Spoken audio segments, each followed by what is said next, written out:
Olá pessoal, tudo bom? É um prazer tê-los aqui novamente no canal. Hoje nós vamos resolver a seguinte questão: os grandes parques de diversões espalhados pelo mundo são destinos tradicionais de férias das famílias brasileiras. Considere um perfil de montanha-russa mostrado na imagem, na qual o loop possui um raio R, desprezando qualquer força de dissipação de energia no sistema e supondo que a energia cinética medida para o carrinho seja apenas de translação. A altura mínima em relação ao nível de referência, esse nível aqui, em que o carrinho pode partir do repouso e efetuar o loop com sucesso. Item A no H1, item B no H2, item C no H3 e item D no H4. Ou seja, o carrinho vai estar aqui, vai deslizar, vai percorrer essa trajetória, vai chegar aqui no loop e vai fazer essa volta. Para fazer essa volta, o carrinho vai ter que chegar aqui, tá certo? Uma determinada condição, que nós vamos ver daqui a pouco, tá? Mas vamos analisar esse ponto aqui, por exemplo, na qual o carrinho está aqui. Ao longo do percurso desse ponto, que foi chamado de ponto A, e esse ponto aqui, na qual ele começa o loop do ponto B, ou seja, onde termina a rampa, na verdade, onde ele termina a rampa é aqui, nesse ponto B. E esse ponto aqui C é onde ele começa a fazer o loop, que é o ponto C. Esse ponto aqui, no qual ele alcança a altura máxima desse loop, vou chamar de ponto D. Perfeito? Então, vamos analisar a trajetória indo do A até o ponto B. Ao longo desse percurso, o objeto, ou seja, o carrinho, está sofrendo ação da força peso, que sempre aponta para baixo, e está sofrendo ação da força normal, que sempre aponta perpendicularmente à superfície da rampa e à superfície do carrinho. Como o carrinho está percorrendo essa trajetória daqui, repare que esse deslocamento vai ser sempre perpendicular à normal. Sendo assim, essa força normal não vai realizar trabalho. O trabalho dela vai ser zero. Ou seja, a única força que está realizando trabalho, que é diferente de zero, é a força peso. E como essa força peso é uma força conservativa, isso significa que a energia mecânica do sistema não vai mudar, ela vai ser constante ao longo do tempo. Logo, a energia mecânica que a esfera, o objeto, vai ter no ponto A vai ser igual à energia mecânica que ele vai ter no ponto B. Show de bola? E a energia mecânica é o quê? Energia cinética mais a energia potencial gravitacional e, se tiver mola, energia potencial elástica. Como no nosso problema não temos mola, essa parcela aqui da energia potencial elástica não tem. Tá certo? Então vou usar essa expressão para cada um desses pontos aqui, A e B. Show de bola? Então vamos lá. Então a energia mecânica do ponto A vai ser a energia cinética dele, do ponto A energia potencial gravitacional do ponto A, igual a energia cinética do ponto B, mais a energia potencial gravitacional do ponto B. No ponto A, como ele vai ser lançado, ou seja, a partir do repouso, a energia cinética desse ponto vale zero. E como ele vai ter uma altura, ele vai ter uma certa energia potencial gravitacional, que vai ser igual a massa vezes a gravidade, vezes a altura desse ponto, que eu vou chamar de YA. Perfeito? Ou seja, eu vou estar adotando um eixo Y, orientado para cima, que começa nesse nível de referência, tá certo? E esse ponto A vai estar na posição YA, tá? Isso vai ser igual à energia mecânica do ponto B, que é aqui. Aqui, como o bloco vai deslizar a partir do ponto A, aqui no ponto B ele vai ter uma certa velocidade, logo vai ter uma certa energia cinética, que vai ser dado pelo meio vezes a massa vezes a velocidade nesse ponto ao quadrado. Show de bola? E a energia potencial gravitacional? Bom, se esse ponto aqui está no mesmo nível, quer dizer, está no nível de referência, isso significa que a altura dele vale zero. Logo, não tem energia potencial gravitacional. Então, ficamos só... A partir dessa equação, ficamos com essa equação daqui. Tá certo? Vamos guardar. Chamar de equação 1. Agora, vamos analisar o percurso indo do B até o C. Deixa eu melhorar isso aqui. Do B até o C. Ao longo desse percurso, vocês podem ver que ele fala na questão para desprezar o atrito. As forças, ou seja, dissipar, desconsiderar as forças dissipativas. Logo, não vamos ter atrito. O que vai acontecer? Quer dizer que ao longo desse percurso, que nós podemos ver que a esfera está sofrendo ação da força peso e da força normal, não temos outra força, ou seja, não temos força de atrito aqui, tá certo? Para a esquerda.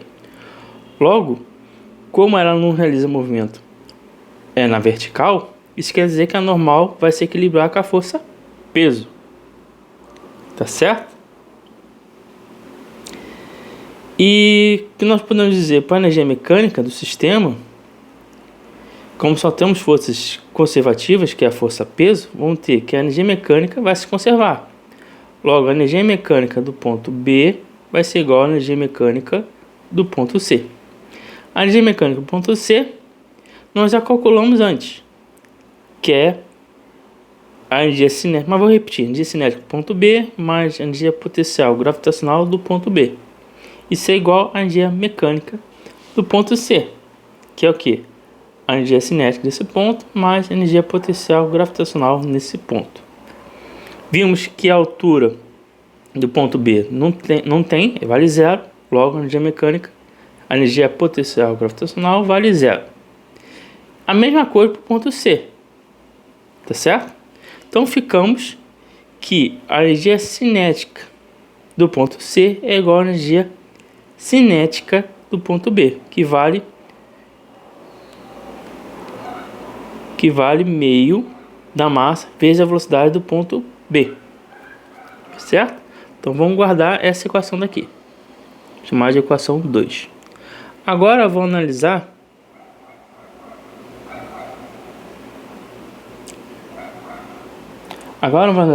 o trajeto indo do C até o D. Nós vamos ter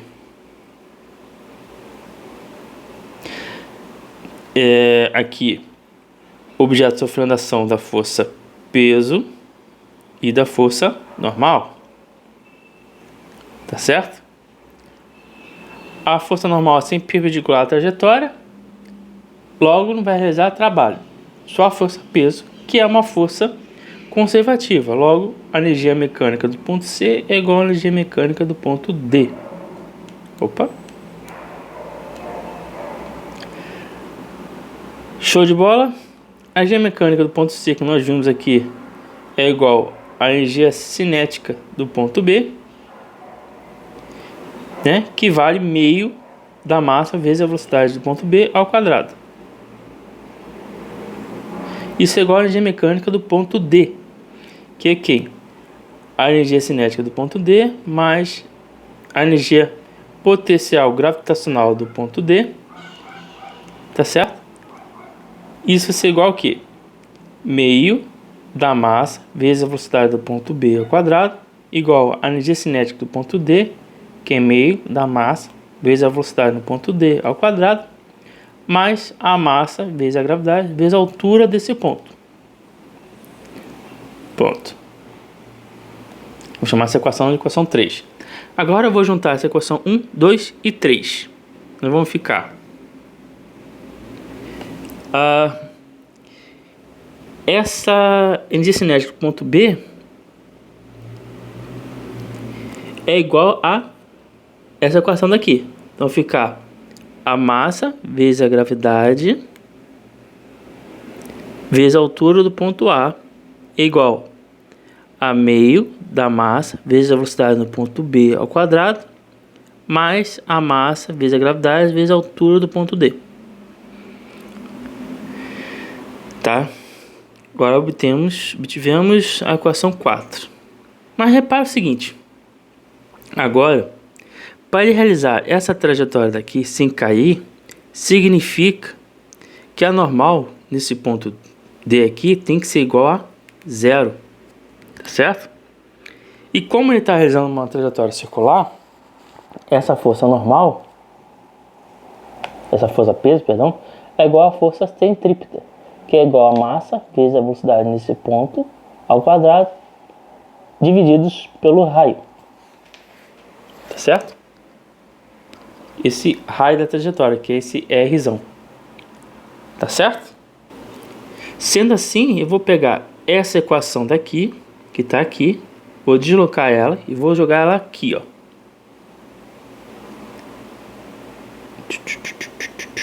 Aqui.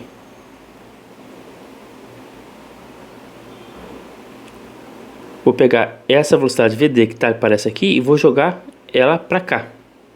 Certo? Mas para isso eu tenho que melhorar essa equação. Ou seja, vou fazer isso aqui, ó. Deixa eu melhorar aqui a letra.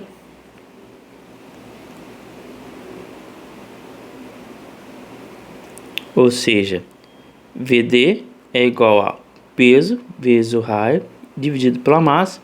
Isso tudo na raiz. E essa velocidade eu vou jogar aqui. Então vamos ficar que a massa vezes a gravidade vezes a altura do ponto A é igual a meio. Tá certo? Da massa vezes a velocidade do ponto D ao quadrado. Ou seja, raiz quadrada de PR sobre a massa. Isso tudo ao quadrado. Mais a massa vezes a gravidade vezes a altura do ponto D. Que é, na verdade... 2R. Zão, né? Então, 2Rzão. Esse 2 aqui corta com a raiz e essa massa corta com essa massa. Então vai ficar a massa vezes a gravidade vezes a altura do ponto A é igual ao peso, que é a massa vezes a gravidade vezes Rzão, divididos por 2, mais a massa, mais 2 vezes a massa vezes a gravidade vezes Rzão. Ou seja, isso aqui vai dar 5 vezes a massa vezes a gravidade vezes Rzão dividido por 2. Certo? Isso vai ser igual a massa vezes a gravidade vezes a altura do ponto A. Essa massa corta com essa massa, esse G corta com esse G, e ficamos que a altura do ponto A é igual a quê? A 5 vezes Rzão dividido por 2, ou seja, 2,5 Rzão, que corresponde à altura H2, que é o nosso item B. Tá certo? Com isso, nós terminamos a questão e até o próximo vídeo.